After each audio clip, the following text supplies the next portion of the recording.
Bonjour à tous et bienvenue sur ma chaîne. Aujourd'hui, je vais vous présenter l'étrange histoire de Melissa Caddick. Alors, restez là.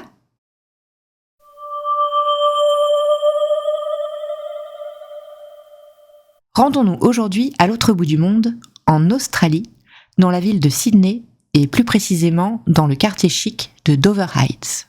Nous sommes le 13 novembre 2020 et Anthony Coletti reçoit chez lui la police. C'est lui qui les a contactés car sa femme Melissa a disparu depuis maintenant 30 heures. Les images que vous voyez proviennent des caméras que portent sur eux les policiers. Sa femme est selon lui allée courir très tôt la veille et n'est jamais rentrée. Son téléphone portable ainsi que tous ses papiers sont chez elle. Alors, que s'est-il passé ?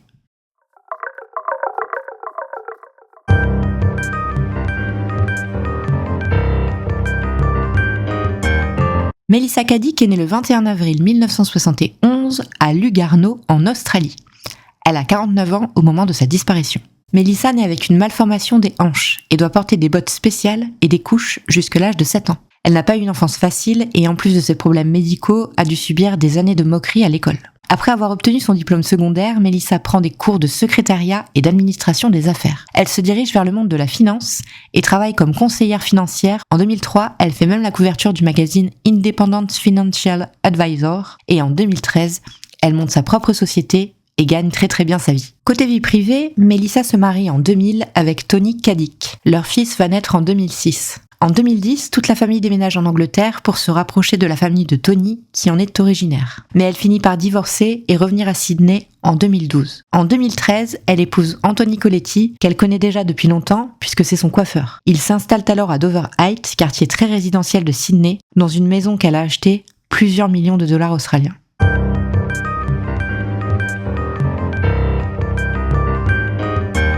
Le jour précédant sa disparition n'était pas un jour comme un autre pour Melissa. Et pour cause, elle a reçu la visite durant 13 heures d'affilée d'agents de l'ASIC, accompagnés de la police fédérale pour une perquisition à son domicile.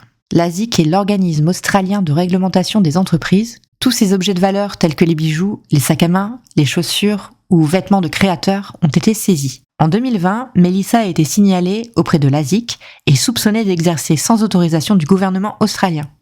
Ce qui s'est avéré être totalement exact. Les comptes bancaires de sa société ainsi que ses comptes personnels ont donc été examinés, ce qui a mené à l'ouverture d'une enquête pour fraude. L'argent que les investisseurs lui confiaient était transféré sur ses comptes personnels. Elle envoyait de faux documents à ses clients, stipulant que leur argent avait été placé sur des comptes spécifiques. Bref, vous l'aurez compris, Melissa était une arnaqueuse. Mais le pire là-dedans, c'est que dans sa liste d'une 60aine de clients qu'elle a arnaqués, il y a des amis proches, mais aussi des membres de sa propre famille. En décembre 2020, soit le mois suivant sa disparition, un article paraît dans la presse intitulé « Melissa Caddick, l'arnaqueuse du siècle » et révèle au monde entier son escroquerie. Les clients et la famille de Melissa sont stupéfaits. Ils avaient tous une confiance aveugle en cette femme.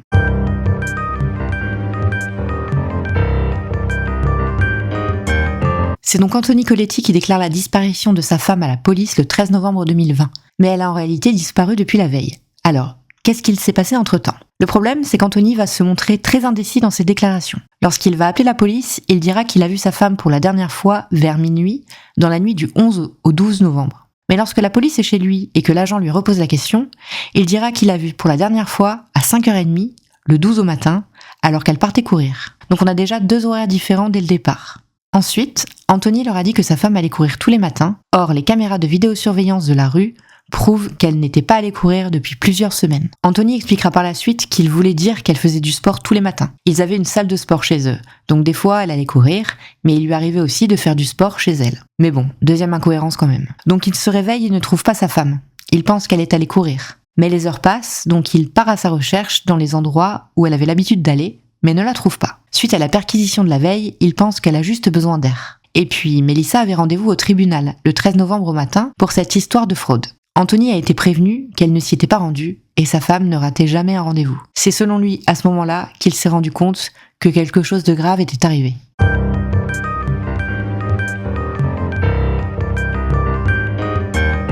Des avis de recherche sont lancés. Le 20 novembre, une conférence de presse est donnée en présence du frère de Melissa, mais aussi de son mari. Et de nouveau, Anthony va, avec une simple phrase, attiser les suspicions à son encontre. À la question « Si elle vous écoute, que voudriez-vous lui dire ?» il va répondre On t'aime, tu le sais, rentre. On s'occupe de tout, tu ne risques rien. Quoi ? De quoi s'occupe Anthony concrètement ? La police chargée de cette affaire déclarera qu'Anthony collabore, qu'il répond à toutes leurs questions, mais par contre qu'il ne les sollicite jamais. Il ne leur demande pas où en sont les recherches, ni s'il y a eu des avancées dans l'enquête. Et ça, c'est assez étrange pour un homme qui ne sait pas où est passée sa femme. Et le « tu ne risques rien », ça c'est la blague du siècle aussi. Sa femme a volé des millions de dollars, elle risque la prison, bien évidemment. Depuis le départ, il clame haut et fort que lui n'y est pour rien dans cette histoire, qu'il ne savait absolument pas ce que Melissa trafiquait, et encore mieux, que ça doit être une erreur, parce que Melissa, c'est pas une arnaqueuse. Elle aurait jamais été capable de faire une chose pareille. Et pourtant. Donc, suite à l'appel à témoins, les gens voient Melissa partout, aux quatre coins du globe. La police tente de retracer ses pistes et de vérifier chaque signalement, mais en vain.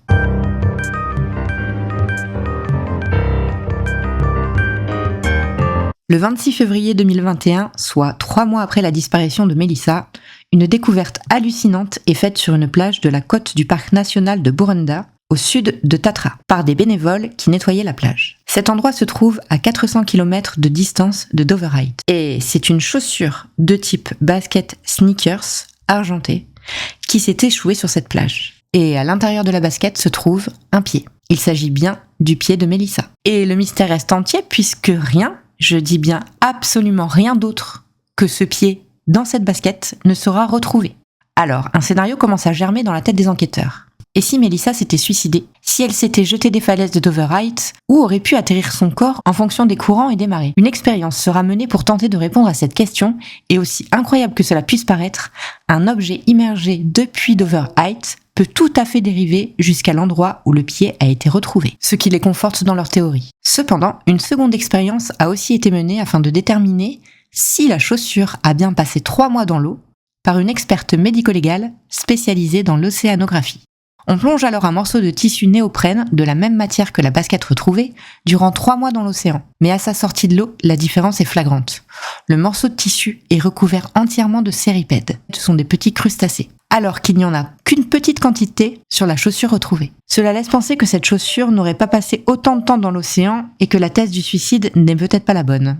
Pourtant, pour la police, le suicide reste la thèse privilégiée, car selon eux, et je vous jure que ce n'est pas une blague, il est probable qu'un requin aurait dévoré Melissa, puis recraché son pied. Voilà pourquoi le reste de son corps n'aurait pas été retrouvé. Alors, est-ce que je suis la seule à trouver cette théorie complètement dingue ?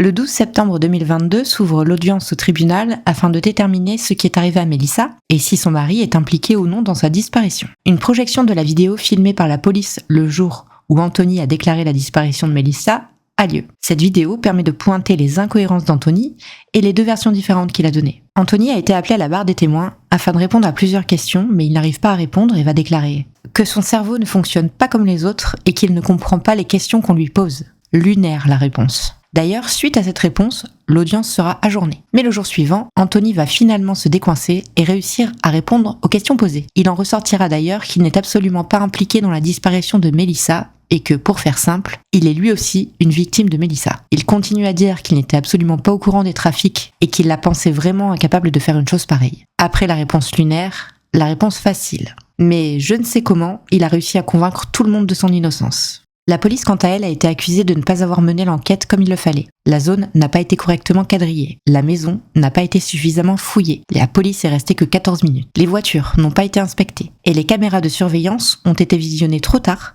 donc on n'a aucune image du départ de Melissa. En février 2023, l'enquête se clôture. Et en mai, le coroner déclare Melissa Cadic morte, en stipulant malgré tout que les circonstances et la nature de son décès restent inconnues. Pour finir, la maison, les voitures, ainsi que tous les objets de valeur de Melissa ont été vendus aux enchères pour rembourser une partie de l'argent de ses investisseurs. Et je dis bien une partie, puisqu'au final, des millions de dollars manquent encore à l'appel.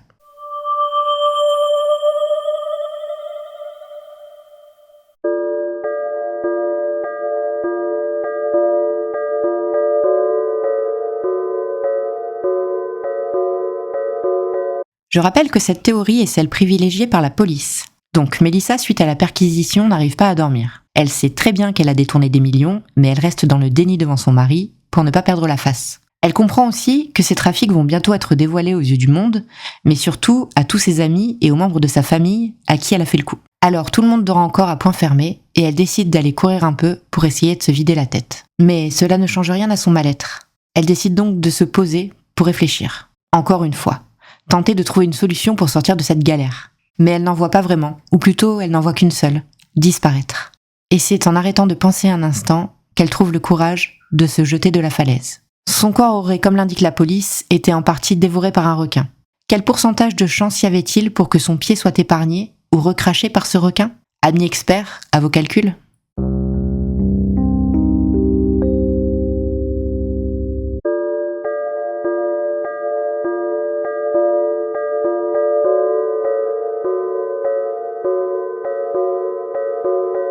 Ça fait des années que Mélissa détourne de l'argent. Même si sa combine était bien rodée, c'était une femme intelligente. Elle devait bien se douter qu'un jour ou l'autre, ça allait s'arrêter et que tout allait finir par se savoir. En tant que femme organisée, il serait vraiment surprenant que Mélissa n'ait pas du tout anticipé l'éventualité de se faire démasquer, et qu'elle n'aurait pas préparé un plan B au cas où ce jour-là arriverait.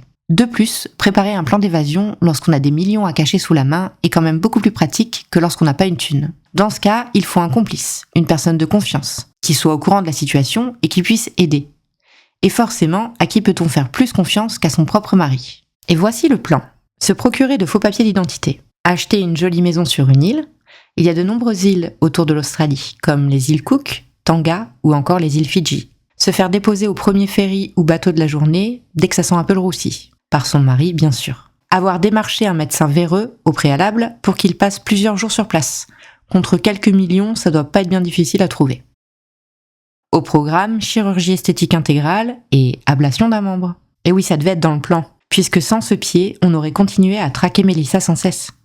Ce pied, c'est sa porte de sortie, la porte de l'oubli. Puis demander à ce médecin de jeter son pied des falaises de Dover Heights afin que ce soit assez cohérent avec la thèse de son suicide. Et voilà comment Mélissa peut tout à fait vivre une nouvelle vie sans même être recherchée. Dans cette théorie, Anthony est bien sûr son complice, car lui seul sait où elle se cache. Voilà pourquoi il a attendu plus de 24 heures pour signaler sa disparition.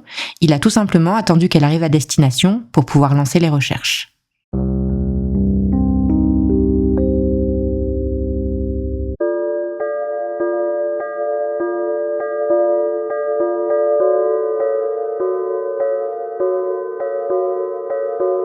Une question me tourne en boucle depuis le départ. Que s'est-il passé après la perquisition? L'ASIC et la police ont passé 13 heures chez Mélissa. J'ai vraiment du mal à croire qu'Anthony se soit contenté d'un « ça doit être une erreur ». Donc, si ce soir-là, il avait enfin compris que sa femme volait de l'argent depuis des années, et que par la même occasion, elle lui mentait aussi depuis des années, il y aurait vraiment de quoi péter un gros câble, vous pensez pas? Donc une grosse dispute aurait pu éclater, et Anthony aurait pu tuer Mélissa, par excès de colère, sans vouloir la tuer, un mauvais coup. Un homicide involontaire, quoi. Ou il est possible aussi qu'il était déjà au courant de tout ça, qu'il baignait lui aussi dans le trafic, et qu'il ait tué volontairement de rage qu'elle se soit faite démasquer. Là, ce serait plus pour le coup un homicide volontaire. Qu'il l'ait tué volontairement ou non, dans ce scénario, c'est lui le meurtrier. Et il serait donc tout simplement dans la nuit allé la jeter du haut des falaises de Dover Heights.